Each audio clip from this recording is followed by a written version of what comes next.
something to eat. So the first thing was to grow the plants. Then the animals were also brought in. Many of them were brought from many other planets throughout the solar systems, the galaxies. Huh. They have traveling zoos, really, on these ships. Is that kind of like the Noah's Ark story? Yes, it is. Because they would bring these from many different places, and sometimes they had to genetically alter them so they could adapt to life where they had to leave them. And it was done simple at first, and then became more and more complicated. This was a huge scientific experiment, I guess you would say. Where did they come from originally, Dolores, those that came to seed the planet? Everywhere. You'd be amazed. They said that was their specific mission, and many of them lived on the craft. They never went back to the original planet. Some of them had their families on board these crafts, and they just went throughout the galaxies doing this work. It was their assignment. But I've had other people go back to lifetimes on other planets where they were living lives, they were working in laboratories. They came from everywhere. And in my work, I have found, hundreds of different types of ETs. They're not just a few. And they all have different jobs. All right, Dolores, you stay with us. We're going to take this quick break. Dolores' website, by the way, and let me spell it for you because it's ozarkmt.com, but it's spelled OZARKMT.com. We'll be back in a moment. And, her belief of this does not negate a divine creator. We'll talk with her about that when we come right back on Coast to Coast AM.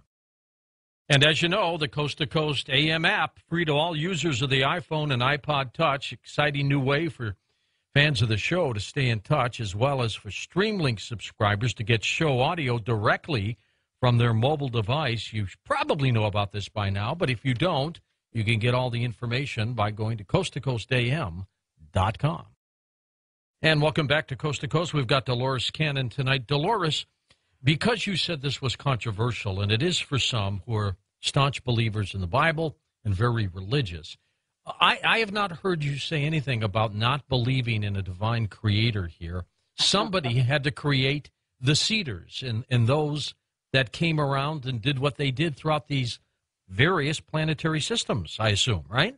Yes, and we have a very strong belief in God because in my work, we have had people go back to the source when they were created. This is what they call it, the source, what we call God. Now, to accept everything I'm saying, you have to also understand about reincarnation, and, those are also controversial beliefs. But I've had many people go back to the beginning when they were created. And this is also in my books, their description of what God is and where we all came from. And so the ETs also came from God. See, that's what we don't understand. You just don't live a body as a human. This is only one school that you go to, and that's all it is, a school. You learn lessons. You've also had lives as ETs, if you want to call them that, aliens on other planets and other dimensions. And I've had some go back to where they've gone past ETs to where they were beings of light. So anything is possible. But all of this they all came from God because we are, the real you is your soul, your spirit. Sure. That is the part that was created by God.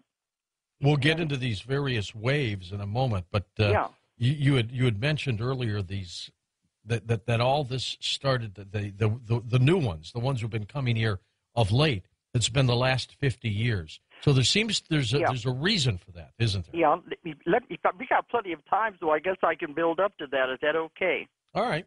All right, but one thing about God, the ETs, if you want to call them that, are closer to God than we will ever be because they don't eat. That's one of the things. Their organs have atrophied. They don't have to consume food anymore. These are certain types. And I asked them what they live on. They said they live on light. And I said, where does the light come from? It comes from the source. So without God, they couldn't live. It's absorbed through their body, and this is what keeps them alive. Are they physical? Some of them are. They're very physical. Their organs have atrophied, so they don't function like we do. Some people say they may be even us in the future, which is a possibility also. Well, that is true, too. So there's all kinds of theories.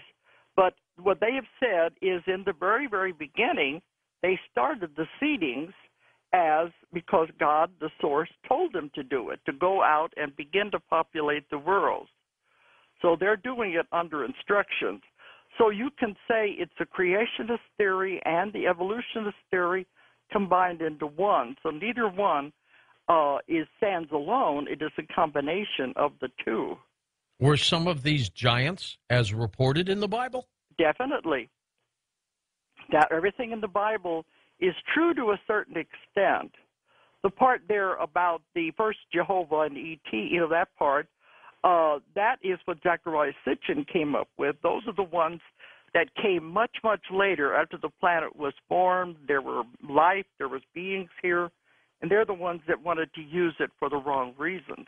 So that's the beginning of the Old Testament, are those creatures that Zechariah writes about. But there were definitely giants. In the beginning, there were some people that had blue skin, green skin, purple skin. They were all different experiments, and some of them survived and some of them died out. But when they began, some of the animals did develop on Earth genetically, and other ones were brought in. But they had to find an animal that they could develop into an intelligent being. This took eons of time, but they finally decided that the monkey was the best one. Here again, this may upset people, but they had to have an animal that had hands so they could make tools later and also have a large brain capacity. So they took the monkey and they genetically modified it to become a human being. And they've told me the missing link will never be found because it jumped generations and species so fast from what they began with until what eventually became Homo sapiens. I asked them one time, I said, didn't life ever occur just spontaneously and indigenously on any planet? They said no, because if they did, it would have been chaotic. It would not have had a plan. They said for you to develop into an intelligent human being, it had happened spontaneously, it would have taken 1 million more years than it did to have an intelligent being on this planet. So it had to be planned and studied very carefully for what was developing. So let's get up and jump to, okay, I know I have a little more to tell before we get up to